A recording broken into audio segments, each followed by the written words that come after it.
The Arkhamverse just got so much more fleshed out with all of the new lore and storylines that Batman Arkham Shadow adds onto the previous games. You know how there's a massive timeline gap between Arkham Origins and the rest of the prequel content that covers Bruce's early years, all the way to Rocksteady's trilogy where we see already established characters and a much more experienced Batman? Well, Arkham Shadow has a lot of really cool story details hidden around the map, in dialogue, or just within more obscure and easy to miss things that kind of bridge that gap between these two different eras of the Arkhamverse, whether it be related to Batman as a character, setting up villains that we see in future installments, or even just really cool world building moments. We've got so much to talk about. So today I wanted to go over 7 more of these obscure lore secrets and interesting story details that play out in the background and massively expand upon the Arkhamverse as a whole. Of course, major spoiler alert for Batman Arkham Shadow. Later on into the video we'll be talking about some very crucial plot points like the Rat King, so this is your one and only warning. And with that out of the way, let's get started with number 1, Penguin's Iceberg Lounge. Now, Penguin is one of the many characters in Arkham Shadow that doesn't actually make a physical appearance, but rather has a lot of secret Easter eggs, dialogue, and references instead. Well, piecing together all of these subtle world-building moments and environmental storytelling related to Penguin, we can kind of see how his story is playing out within the background of the Arkhamverse to set up his character for the later games. So as we know, in Arkham Origins, Penguin is shown to be an up-and-coming crime lord operating out of a ship he purchased and renamed to the Final Offer, but he's currently wanted for murder. Well, after Batman makes his way through the ship, interrogates Penguin, and finds evidence that proves Oswald wasn't behind the Lacey Towers murder, he appears to get away scot-free. Except he doesn't. In the Cold Heart DLC that takes place just a few days after all of this, Penguin gets arrested for supplying Mr. Freeze with his men in exchange for cryogenic weapons, perfectly leading us into the events of Arkham Origins Blackgate, where we're shown that Oswald is now behind the walls of Blackgate. It didn't remain that way for long though, because fast forward to Arkham Shadow, there's an echo you can find that gives us some backstory on what happened. This leads to the weapons depot that Penguin plundered, not the Rat King. This is my turn, and you're trespassing. With what's beyond this wall, I have everything I came to Blackgate to find. Then I'll show everyone who thought I was finished. Only the strong survive, and I intend to survive.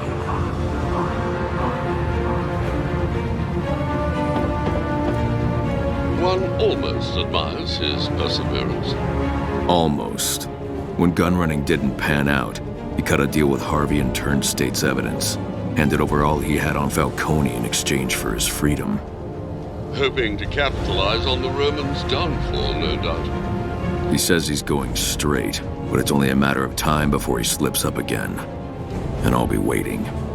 So Penguin basically squealed his way to freedom by selling out Falcone sometime between Arkham Origins Blackgate and Arkham Shadow, but that's not the end of his story though. You see, while you're in the commissary talking to Joe, you can notice a newspaper lying on the table beside you. Now if you actually read through this newspaper, it reveals that while Penguin was locked up in Blackgate, his ship, the Final Offer, actually sank, which is not all that surprising considering the shape it was in 6 months ago during Arkham Origins, let's be honest. Because of this though, once he was freed, Penguin then went on to sue the Gotham City Port Authority for negligence in allowing his former home, the decommissioned cargo ship, to sink while he was locked up, which got him enough money to purchase a good portion of the Bowery, including Cyrus Pinckney's Natural History Museum, and turn it into his own personal nightclub, the Iceberg Lounge. Yeah, definitely really cool to see the beginning of Penguin's Iceberg Lounge, but it unfortunately seems to have had a rough time getting started though, because as soon as it was about to open, a bunch of rats caused serious damage to the building, resulting in a major setback for Oswald. In fact, you can even hear about this for yourself, because in the newspaper, there's a phone number for the Iceberg Lounge, and dialing it on a payphone will give you this dialogue. You've reached the Iceberg Lounge. Unfortunately, due to safety concerns raised by those unwashed little toe rags that call themselves rats, we've had to delay our opening until October 21st. If you're looking for reservations for our world-famous floor show featuring Tiny the Shark and our very own Tracy Buxton dancing in nothing but an umbrella and a monocle, I'm afraid you're out of luck, sunshine. The coolest club in town is all booked up. Not no worry, no. The queue that wraps around the block is still the hottest place to see and be scene. I really appreciate the subtle world-building moments like this where, like I said, Arkham Shadow really bridges the gap between the prequel games and Rocksteady's trilogy. Before Arkham Shadow, really the only explanation to Penguin's backstory was that there's a major time skip and something happened in between then, whereas now we actually have in-universe confirmation on exactly what happened to Penguin's ship from Arkham Origins and how he ended up getting into possession of the Iceberg Lounge that we see in Arkham City. Number 2. Batman's severe injuries. When Bruce is first being inducted into Blackgate Prison under his disguise, Matches Malone, in an attempt to gain access into the criminal underworld, one of the Tiger Guards says this after you get body scanned. Hands up, higher! Wanna see you stretch!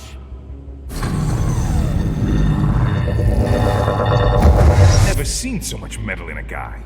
Rods, pins. A ski accident. Obviously, this is showing off how Bruce has sustained many permanent injuries over the years as a still very inexperienced Batman, requiring a lot of internal fixation to reconnect his bones with screws, rods, things like that. This isn't the last time we see Bruce's injuries mentioned though, because not long after you're first inducted into Blackgate, you end up in a major prison brawl, get stabbed by Yamashiro right through your entire hand before physically ripping the blade back out, only to then get choked out and electrocuted by Bolton, causing you to go unconscious. When Bruce eventually wakes up in the infirmary, you can see an x-ray that was taken of him, and yeah, it doesn't exactly look very good, and basically confirms what the Tiger Guard was talking about earlier. Well, after you're done here and leave to go back to your cell, you can actually return to the infirmary the next day to talk with Leslie about your knife wound. My hand is killing me, along with every other part of my body. Oh, I know all about last night. It's been much busier in here today than usual. Want me to look at your hand? I could redress it for you. I can take care of myself. I just wanted to know if you'd gotten any intel from anyone passing through the infirmary. Something I can use. Men with broken jaws don't talk much.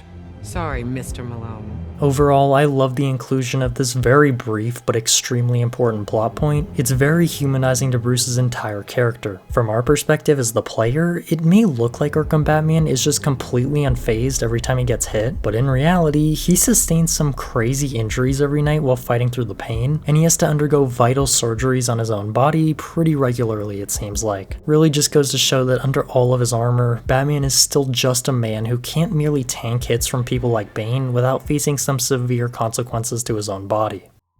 Before we get into number 3, I first want to thank today's sponsor, Ekster. In the spirit of their massive Black Friday sale going on now, Ekster was recently kind enough to send me their Parliament wallet, and I absolutely love it. The wallet is made from environmentally certified, premium leather material, is super slim and compact to carry around with you, which makes life a whole lot easier, and can even hold up to 12 cards plus cash all at the same time. The accessibility here might be my favorite part of Ekster's wallets though. All it takes is literally a single button press and bam, easy access to each and every single one of your cards. Another product I received was Ekster's key case, which also happens to match the Cardholder Pro. This little guy can hold up to 8 of your keys at once, has a removable D-ring for card keys, and because of these little rubber stoppers in between each key, this might be the single quietest key holder I've ever seen in my life. Once again, the accessibility here is phenomenal, literally just takes one hand to immediately have access to all of your keys, which is really nice. So what are you waiting for? Like I said, Ekster's currently having a Black Friday sale going on now, so click on the link below and use my special code KNERD to get up to 55% off. Thank you so much to Ekster for sponsoring today's video.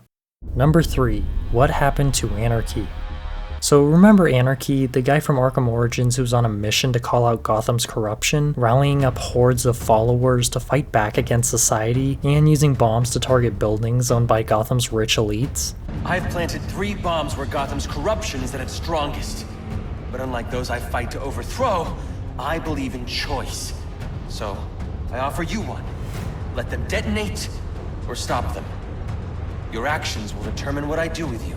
Well, once Batman destroyed all 3 of Anarky's bombs, you'd go to the church, face off against him and his men in a boss fight, and eventually defeat him, leaving Anarky tied up for when the police arrive. Now, after Anarky is taken into police custody during Arkham Origins, he's never seen, heard from, or makes any kind of appearance whatsoever in the Arkhamverse as far as we know. It's as if he doesn't exist, which is very weird for such a vocal and influential character. This has led many, including me, to speculate his strange disappearance. Maybe he's been locked away somewhere by the government. Cash seems to imply that in Arkham Knight's evidence locker. One mask jacket worn by Anarky, aka Lonnie Machin.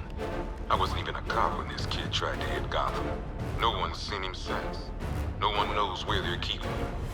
I guess the government don't like anarchists too much. Maybe Killer Croc attacked and killed him on the outskirts of Panessa Studios. After all, there seems to be evidence of an attack here, with the railing being pulled off and the large claw marks ingrained into the wall. Not to mention there's an Anarky symbol right below this ledge, almost as if Lonnie had spray painted it here moments prior. And Killer Croc's lair is very close to this location as well, so it lines up. Or maybe even someone like the Court of Owls, an organization made up of Gotham's rich and corrupt, who are the very people Anarky had dedicated his life to calling out, sent a talent after Anarky to silence him for good? Well, Arkham Shadow might have finally given us our answer. When you first meet up with Gordon at the beginning of the game and go inside of a GCPD room called the Pigsty, you have a little chat with Harvey and Jim about the Rat King, and then leave, never to return back here. What's interesting about this conversation though is that you can notice some sort of folder lying on the desk that Harvey picks up, takes a look, closes, and then carries with him out the door when he leaves the room. Well, if you take a peek at it while Harvey's holding it open, it's clearly a folder on Lonnie Machin, none other than Anarky. The folder not only reveals that Anarky is the suspected Rat King by the GCPD, even though that ends up being wrong, but it also confirms that Anarky escaped custody before his trial, around a month after he was first captured in Arkham Origins, and he's been missing ever since. Well, that's not the last we hear of Anarky in Batman Arkham Shadow, oh no. If you make your way over to this area in the yard, you'll be able to hear a radio show hosted by Vic Sage, who eventually becomes the vigilante known as The Question, and if you listen in, you'll notice that the guest speaker is none other than Anarky himself. I'm Vic Sage, continuing a stimulating discussion with our regular caller Lonnie, who, as usual, is bogged down with his crusade against the 1%. You said it yourself, Vic. The rat attacks are false flag operations. Who benefits from these fools thinking that going to prison is a revolutionary act? Bruce Wayne, Kate Kane, the Elliots, the Cobblepots? The rich. Obviously, one of them's your Rat King. I'm not saying Gotham's first families are angels. I think my reporting on the secret cabal running Gotham makes that clear. The beach on Founders Island has fewer shells than Wayne Enterprises. Any number of Gotham's power mongers and control freaks could be your Rat King. Like that new commissioner? Gordon? Gordon's too much of a masochist. The new guy running Blackgate, though? Pure sadist. And his head shrink, Crane? Same deal. Don't forget, greed's a powerful motivator. Harvey Dent's crusading for a second term, and with Falcone locked up, Tony Zuko's primed to snuff out any small-time leftovers. Vic, why not list the Gotham phone book while you're at it? This might sound funny coming from me, but not everything is a conspiracy. I mean, you start from solid foundations, but then you take things too far. Like your Gotham Illuminati and their zombie assassins. No, I never said they were zombies. They were pumped so full of drugs, they kept coming after you shot them. The GCPD's redacted files spell it out, Lonnie. Now, I am done being insulted by some coward with a voice changer. No more questions from you. We're done.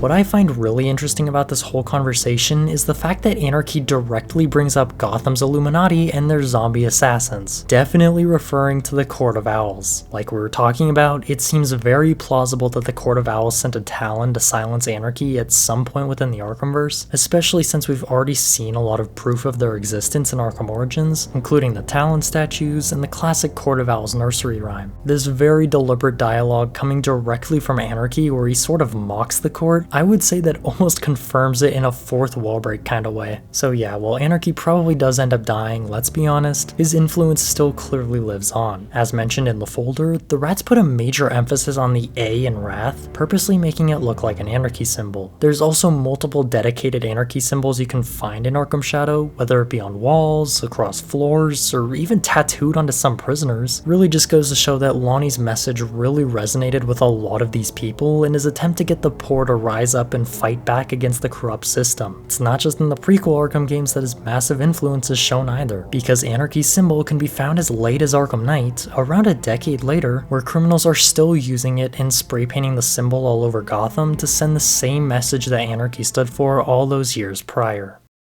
Number 4. Calling old Arkham phone numbers. Something that's a very cool and unique feature in Batman Arkham Shadow that isn't present in any other Arkham games is the ability to not only find, but also use payphones to call certain phone numbers. Most of these numbers are new additions to the Arkhamverse that you simply scan when you find it somewhere on the map, but others are a bit more interesting. You see, if you dial, say, Arkham Asylum's phone number, you'll get this voicemail. Thank you for calling the Campaign for Arkham Asylum Reopening and Endowment. Over the past year, it's become increasingly clear that our existing penal institutions are simply not fit to contain or rehabilitate the increasing number of abnormal threats plaguing our citizenry. These so-called supercriminals require a specialized facility designed to keep our population safe in a way that Blackgate Prison cannot. Please contact members of the City Council and demand that they authorize the reopening of Arkham Asylum. And remember, care is there for Gotham City. Yeah, this is a reference to the Arkham Care site that was not only the system used canonically by Arkham Asylum staff members and whatnot, but also had a real working website as part of Batman Arkham Asylum's marketing back in the day. This is Quincy Sharp, Warden of Arkham Asylum. When Amadeus Arkham transformed his ancestral mansion into this fine institution, few would have believed it could become the nation's premier psychiatric evaluation and rehabilitation center for the criminally insane. Situated on a small island in the Gotham Bay, our team of psychiatrists and medical experts will stop at nothing to ensure that you are cured and fully rehabilitated. Definitely really cool to see that referenced, but Arkham Asylum's phone number isn't the only returning phone number you can call though. In Batman Arkham Knight, it's possible to find an advertisement for Hell's Gate Legal, who are currently trying to get some former Arkham City prisoners as clients to sue Gotham for their injuries sustained as a result of the whole Protocol 10 mess. Well, a phone number is actually listed on the advertisement, and if you try to call this exact same number in Arkham Shadow, Thanks for calling Hell's Gate Legal. Don't wait for the afterlife to get what you deserve. Let us get you a cash settlement now. If you've been a victim of vigilante violence condoned by the Gotham City Police Department, press 1. If you've been injured by escaped inmates from Blackgate Prison, press 2.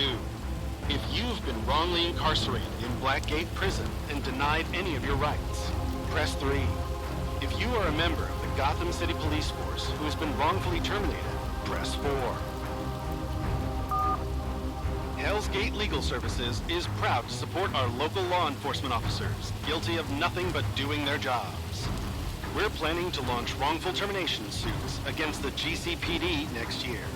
If you've lost your job as a result of James Gordon's investigations into so-called corruption, please leave a message with your name, badge number, and the alleged misconduct of which you were accused. Not only is this another really cool reference, but it also plays into the corrupt GCPD officers plotline perfectly. In Arkham Origins, we're shown that the GCPD is full of corruption, especially with Loeb as the commissioner. Sionis?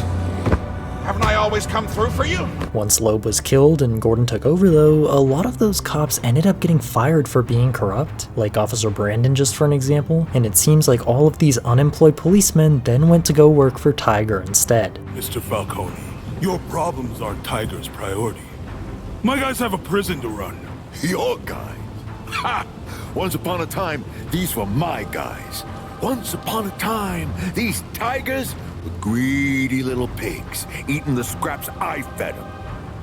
Oh, don't look at me that way, Martinez. If you were any more corrupt, you'd still be a cop. Carmine!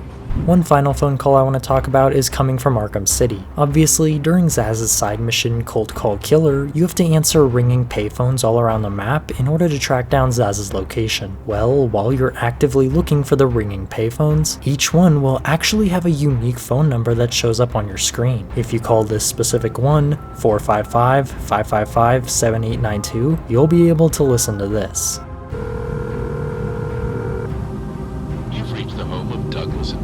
Zaz. We're probably out on the waves enjoying retirement, but if you're counting on hearing from us, please leave a message.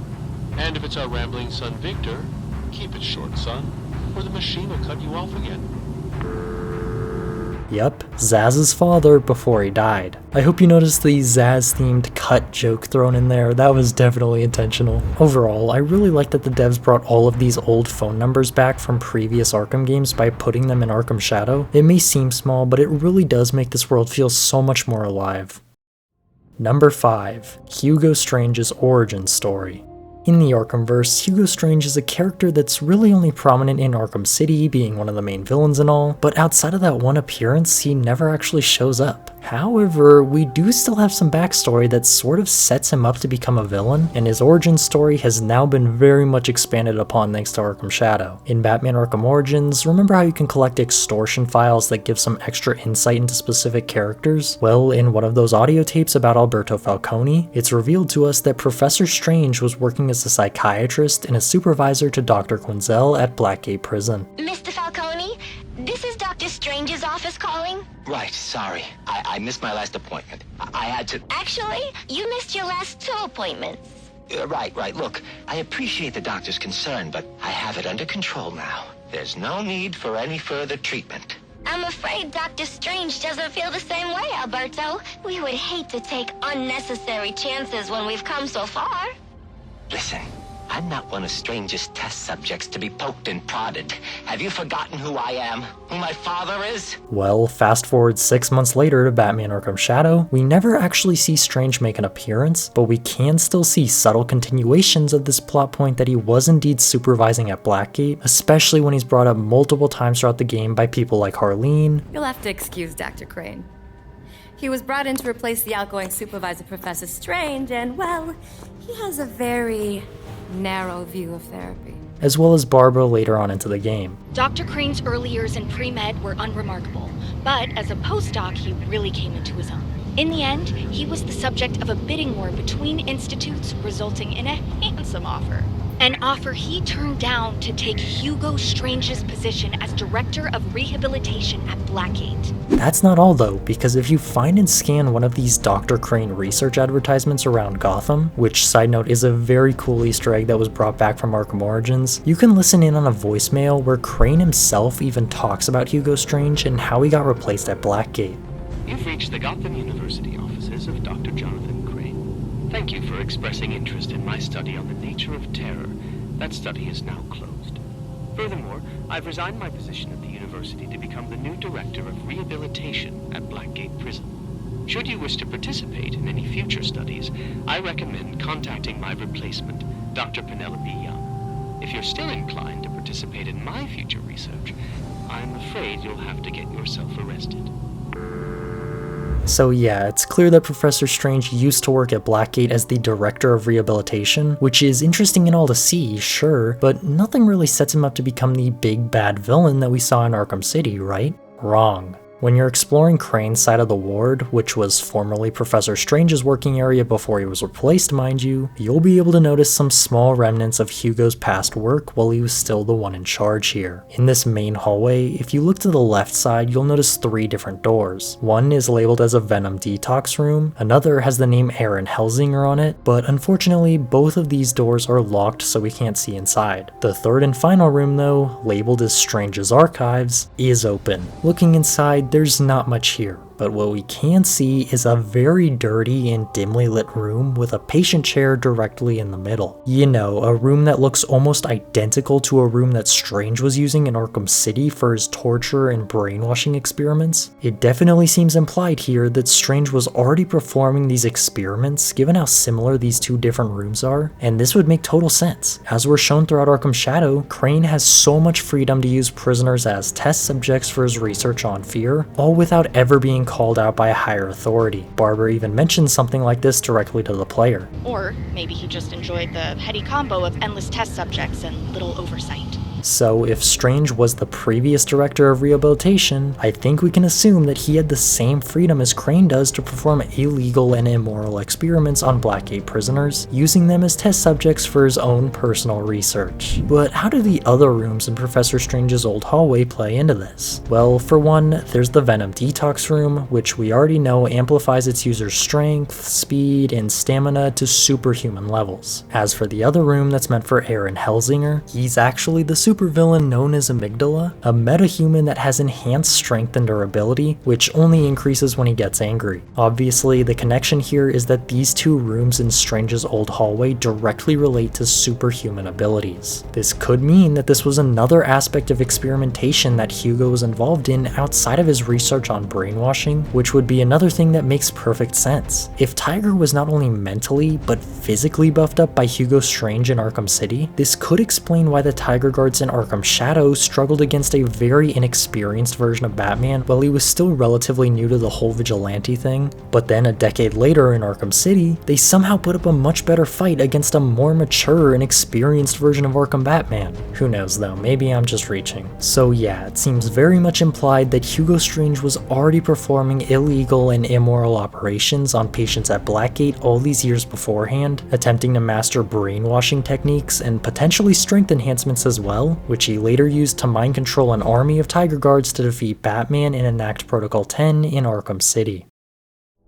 Number 6. Barbara is already Batgirl? In Batman Arkham Origins, when Bruce is making his way through the GCPD, we're shown the first time that he and Barbara Gordon officially meet each other. I need access to the National Criminal Database. It's right here. And now 6 months later, it's revealed to us that Barbara has already begun working with Batman under the persona of Oracle. The file's already sent. And call me Oracle.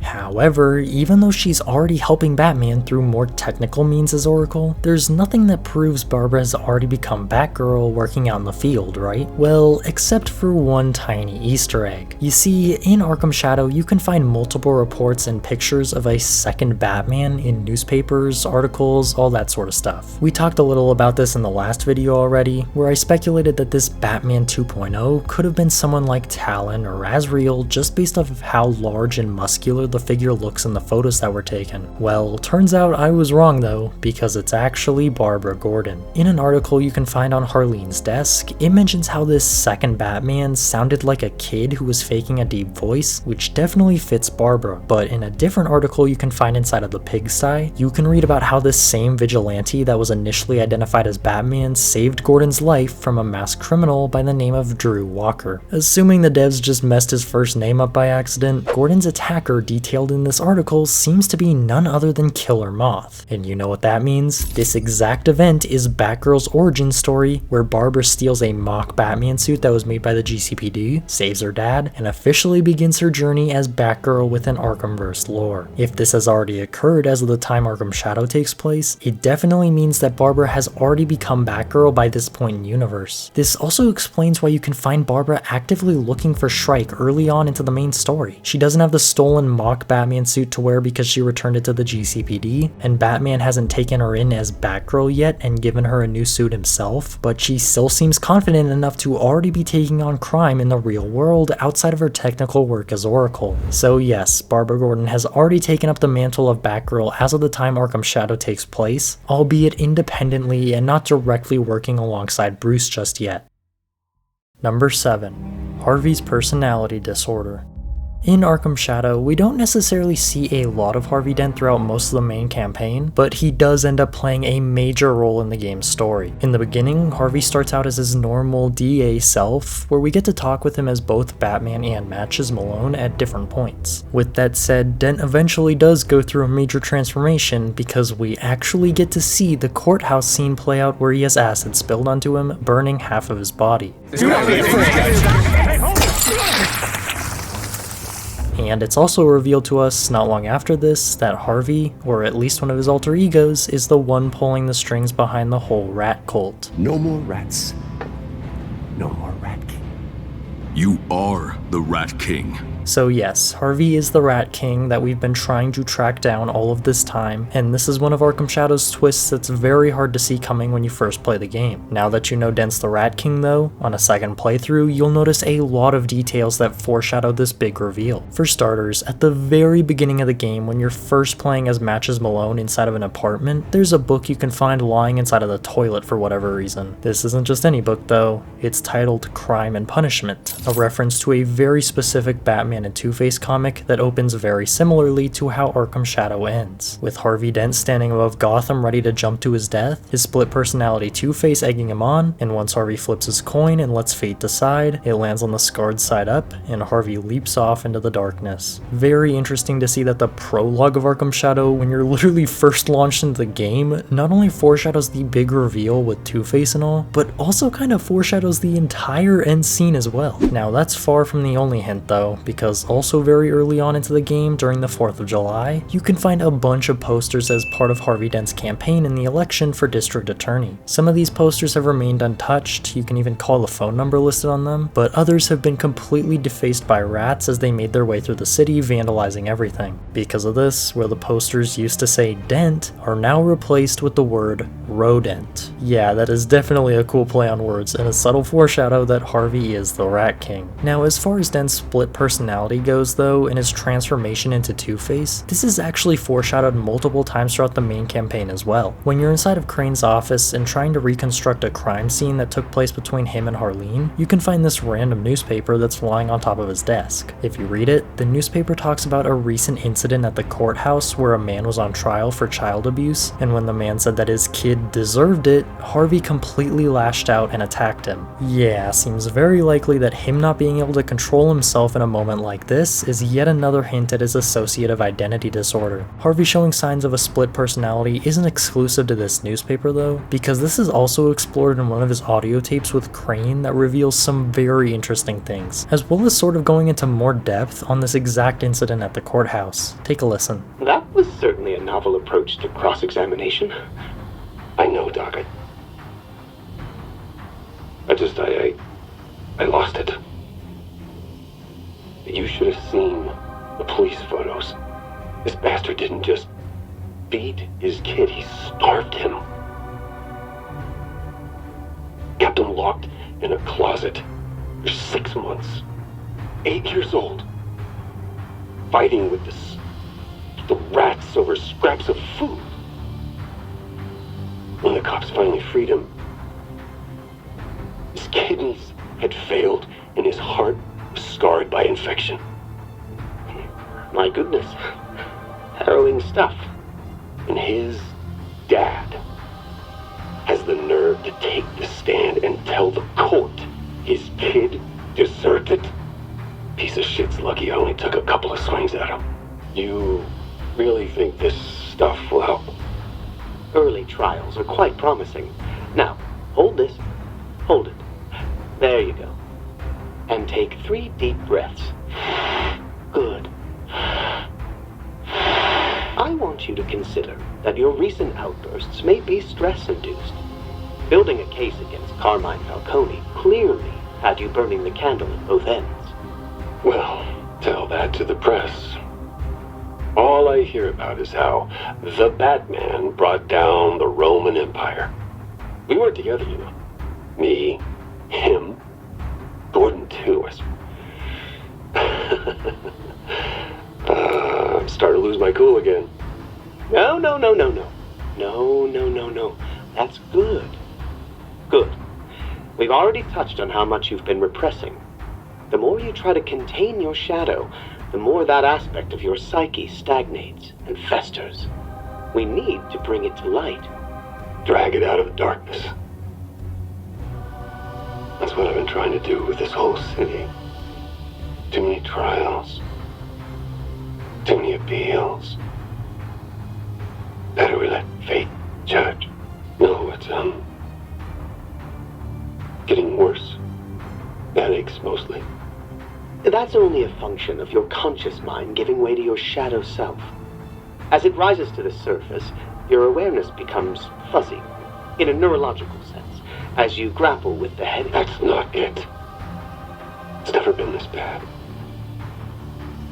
Gilda's scared. And I am too. You fear becoming your father. You fear you'll assume his worst traits as you get older. Please, sit. Have a sip of water. Good.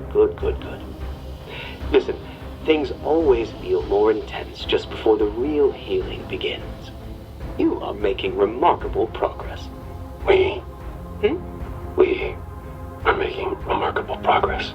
So even though we know Harvey was clearly already struggling with dissociative identity disorder, it was actually Crane who truly created Two-Face. Based on this dialogue, Crane had Dent taking Project Umbra, one of his first attempts at fear toxin, and we'd already seen the sort of evil side effects that this toxin had on people. It caused Arnold Wesker, aka the ventriloquist, to murder his own cellmate Donegan, one of the Knights in Blackgate, and it brought the worst out of Batman as well when he was exposed to it, where he had to face his darker side, Nightmare Batman, in a grueling mental battle. Well, Crane's toxin had the exact same effect here. It brought out Harvey Dent's shadow. Fast forward to the end scene when Batman takes off his mask and reveals himself as Bruce Wayne to Harvey. This seems to officially bring out Harvey's shadow, Two-Face, for good. But wait, Two-Face doesn't know that Bruce Wayne is Batman in Arkhamverse continuity, right? I mean, just listen to this dialogue from Arkham Knight. So is it true, Bruce?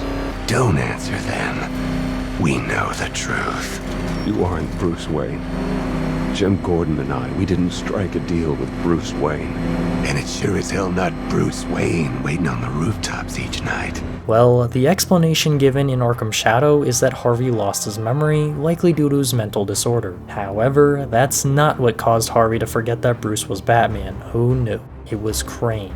In Arnold Wesker's audio tapes with Harleen, we can hear about how Arnold is undergoing Crane's same treatment and how it's causing him some nasty side effects. So, what was it you wanted to talk about?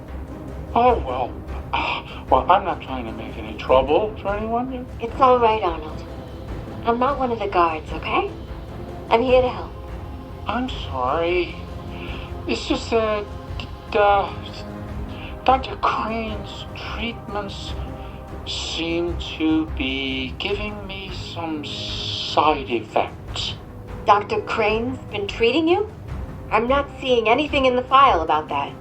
Oh, well, he's testing his new formula on me and... He's doing what? I'm sorry? No, Arnold. It's not your fault. Please, go on. Well, it's mainly headaches and nightmares. From the start. Oh, and I forget things sometimes. If Crane's toxin had a side effect of causing memory loss, this perfectly explains why Harvey completely forgets the events of this one night, including the fact that Bruce Wayne is Batman, setting him up perfectly as Two-Face for the rest of the Arkham timeline moving forward.